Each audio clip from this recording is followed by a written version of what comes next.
ডিমের কোরমা তো সবাই রান্না করি, কিন্তু এভাবে কি কখনো করেছেন? যদি না করে থাকেন তাহলে ভিডিওটা শেষ পর্যন্ত দেখুন, কারণ আজকে ডিমের কোরমা একটু অন্যরকম। আজকে ভাবলাম প্রতিদিনের সেই চীনা ডিমের কোরমাটাকে একটু অন্যভাবে রান্না করি। তো ডিমগুলো খুব সুন্দর করে সেদ্ধ করে নিয়েছি, তারপরে হালকা ভেজে নিব যাতে বাইরে সুন্দর একটা রং আর স্বাদ আসে। তো এর জন্য আমি ডিমের মধ্যে একটু হলুদ আর লবণ দিয়ে ডিমটা মাখিয়ে নিব। আগে থেকে কড়াইতে তেল গরম করতে দিয়েছি, তারপরে ওই তেলের মধ্যে ডিমগুলো ভেজে নিব। ভেজে নিয়ে যে তেলটা থেকে যাবে ওই তেলের মধ্যে দিয়ে দেবো আস্ত রসুন আর পেঁয়াজ, তারপরে দেবো পেঁয়াজ বাটা, আদা বাটা, রসুন বাটা, এরপরে লবণ আর জিরে গুঁড়ো, তারপরে জয়ত্রী, জয়ফল, গোলমরিচ, এলাচ, দারচিনি সব একসাথে পাটায় বেটে নিয়েছিলাম, তার 1 চামচ দিয়ে দিব। আর ঝালের জন্য দিয়েছি কাঁচা লঙ্কা দিয়ে, তারপরে মশলাটাকে খুব ভালো করে কষিয়ে নিয়ে এখানে 1 কাপ টক দই দিয়েছি।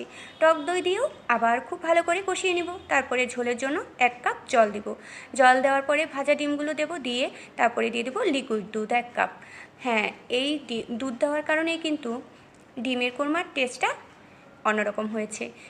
আর এই ডিমের কোরমা পরোটা কিংবা পোলাওয়ের সাথে খেতে ভীষণ ভালো লাগে। আচ্ছা, আপনারা ডিমের কোরমাটাতে কী দিয়ে খেতে পছন্দ করেন, পোলাও না পরোটা? অবশ্যই কমেন্টসে জানাবেন। আর নামানোর পরে একটু পেঁয়াজ বেরেস্তা, ব্যাস হয়ে গেল আজকের মজাদার ডিমের কোরমা। তো ধন্যবাদ সবাইকে, পাশে থাকবেন, লাইক, কমেন্ট এবং শেয়ার।